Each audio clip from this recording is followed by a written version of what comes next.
Hello officers, आज आपण बघतोय डे 3 ग्रामर मास्टर सिरीज मधला। तर यामध्ये आपण काय बघतोय, तर आपण नाउन्स पार्ट बघतोय ऑलरेडी, बरोबर। तर याच्यामध्ये आपल्याला काउंटेबल नाउन्स काय असतात आणि अनकाउंटेबल नाउन्स काय असतात आपल्याला ते बघायचे।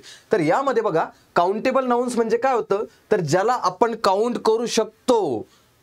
अनकाउंटेबल म्हणजे जे आपण काउंट करू शकत नाही, जसं की मी काउंट करतोय 1 2 3 4 हे काउंट करू शकतो, ठीक आहे। अनकाउंटेबल काय, काउंटेबल काय, तर आपण हे सगळं व्यवस्थित बघू एक्झाम्पल थ्रू। ॲपल्स, किती ॲपल्स आहेत माझ्याकडे, 4 ॲपल्स, 3 ॲपल, 2 ॲपल्स, मग आपण हे काउंट करू शकतो। वॉटर रे, वॉटर का बरं नाही काउंट करू शकत, तर त्याला लिटर्स मध्ये काउंट करू शकतो। पण जर का मी म्हटलं तुमच्या बॉटलमध्ये किती वॉटर उरलंय ते सांगा, तर ते नाही सांगू शकत आपण, 1 वॉटर 2 वॉटर।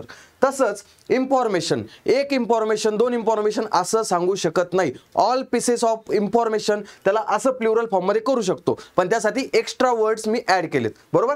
पण इथे बघा, बुक्स, चेअर्स, एग्स आणि पेन्स किंवा ॲपल्स असतील, हे सगळे काउंटेबल आहेत। पण जर बघितलं फर्निचर, राईस, इंक, इन्फॉर्मेशन आणि वॉटर, तर ह्या गोष्टी ज्या आहेत त्या काउंट करू शकत नाहीत, आपण त्याला अनकाउंटेबल असं म्हटलं जातं। अशाच बऱ्याचशा इन्फॉर्मेशनसाठी तुम्हाला SSC ॲग्रिकल्चर जॉईन करायचंय यूट्यूबला, आणि तिथे तुम्ही एक प्लेलिस्ट आहे 21 लेक्चरची, त्या थ्रू तुम्ही ही माहिती घेऊ शकतात, ठीक आहे। चलो, थँक्यू।